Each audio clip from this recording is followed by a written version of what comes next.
eating. I literally don't even think twice about it. I'm adding like little by little, step by step, I'm adding more and more nutrition and the good fats and carbs and all that to my diet. And I've gained 20 pounds since talking to you, actually. That's amazing. 2 months, 2-3 months. I've gained 20 pounds and I've yet to get my cycle back, but I know that I'm on the right path. Like I feel myself healthy again. I feel energy. I feel positivity around food. So can I ask you, I mean, I never really know what I'm doing for people, but can I ask you what I did for you so that other people could maybe utilize that for them?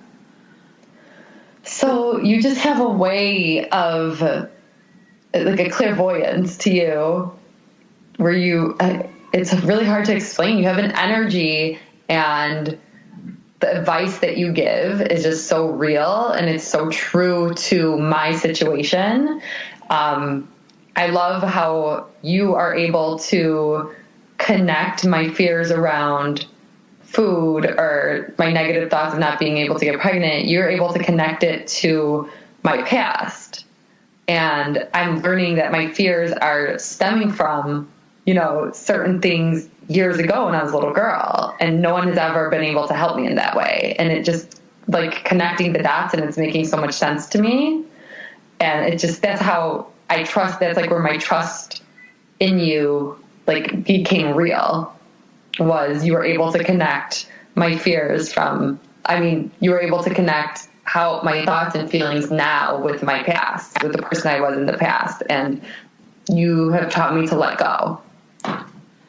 So what would you, let's explain this so other people understand it. So basically what you're saying, so I'm going to pretend dumb about this, right? That I'm going to pretend like I don't understand. Your past can creep up and come up in different ways in the present to affect your health and well-being. That's the truth, right? That's what you've experienced? Yes. Okay. So for other people to understand. So, and also with this, different, symptoms is that like right now you're suffering from this food thing, but it's really actually connected to a relationship with food you had with your mother and your father, or et cetera. We're not going to go into the details of it, but years ago, correct?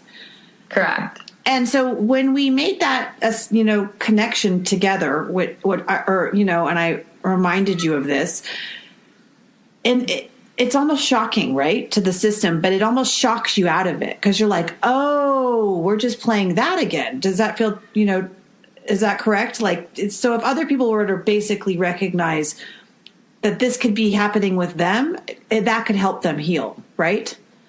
Yes, absolutely. It's just something that you don't think of, and connecting the dots and relating issues that you're having now, and mine specifically with food, to my situations in the past, just like turned on a light, like, oh my God, like that is why I am the way I am. That's the way that's why I'm treating food in the respect I'm treating it, is because when I was younger, this situation happened. And it really is like an awakening, and you don't hold on, like, you're not like, oh, like this is why I am how I am, and you move on and you're like, you continue to be that way. No, you have taught me to let it go. Like, this is who you were as a child. These are your experiences. Let it go.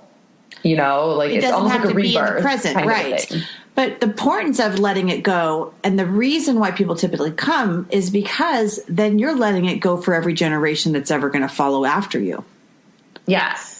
And when you told me that, it's just enlightened me. Yeah. And so women have the power.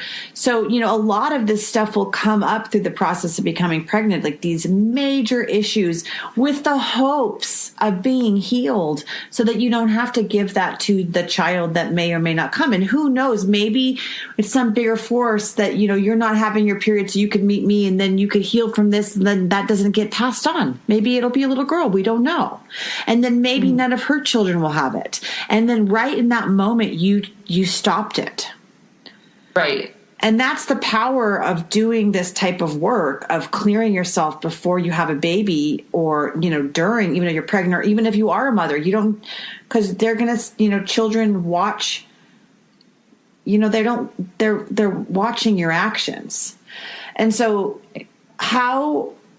so when you made that connection, so when you looked in the mirror at yourself, and it's almost like that's what meditation is basically. Like, why do people meditate? For me, it's self-psychology. It's the ability to look at myself for what I am, and look at all my wrongs and my rights, and make them right again if there's a wrong. And so a lot of people want to hide from themselves, and they don't want to look at the connection of, oh, this happened in my past, and this is why, I can't move forward, and this, and this. But that's why. And so what meditation does is it clears the subconscious of all of these past memories. So when you're meditating, you're actually healing all of that, especially with Kundalini, so that you don't have to keep on going with it. And that's why it's so powerful during pregnancy. And I want to put it out there in the world, is because it can clear the baby.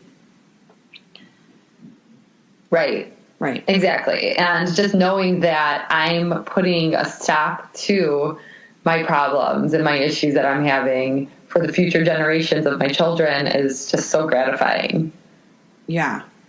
And as you've begun to heal that issue, has any other things come up for you that, like, are you happier? I mean, you said you were, but like, have you begun to heal other relationships in your life as you've become happier?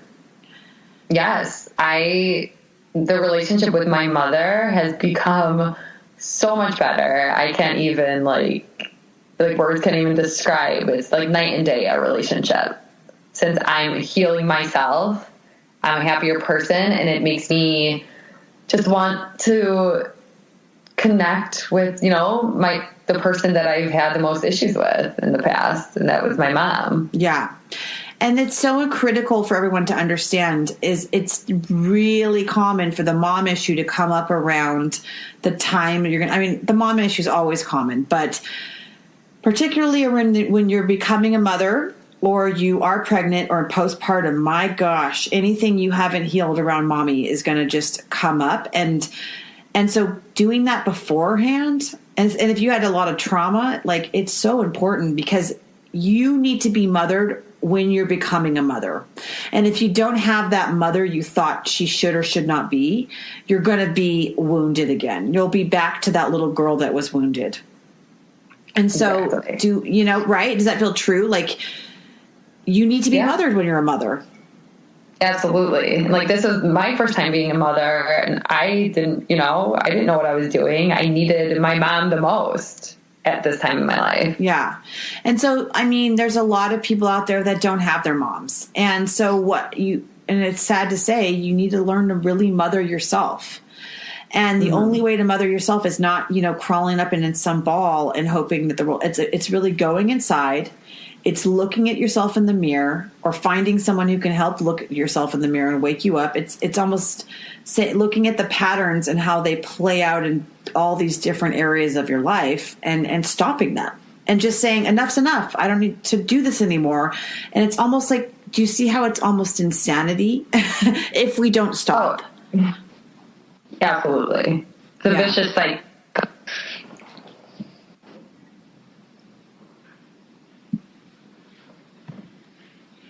Hello? Hello? Oh, I thought I lost you. Oh, sorry.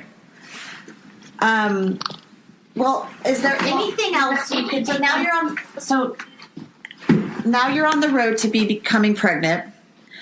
Is there anything else that, like, you're just waiting, you're hoping and waiting for your period to come, and we'll have you back when you're pregnant. So is there anything you want to tell women about the process that if they're going through this same process in some sort of way, what they can do to, help themselves? Yeah. I just want to let everyone know, women who are going through something similar that I'm going through, just like, that just believe that it's going to happen. Put positive energy and vibes out there, and don't ever say no, like, I can't get pregnant. It's not meant for me. Don't let those thoughts consume you, because the fact of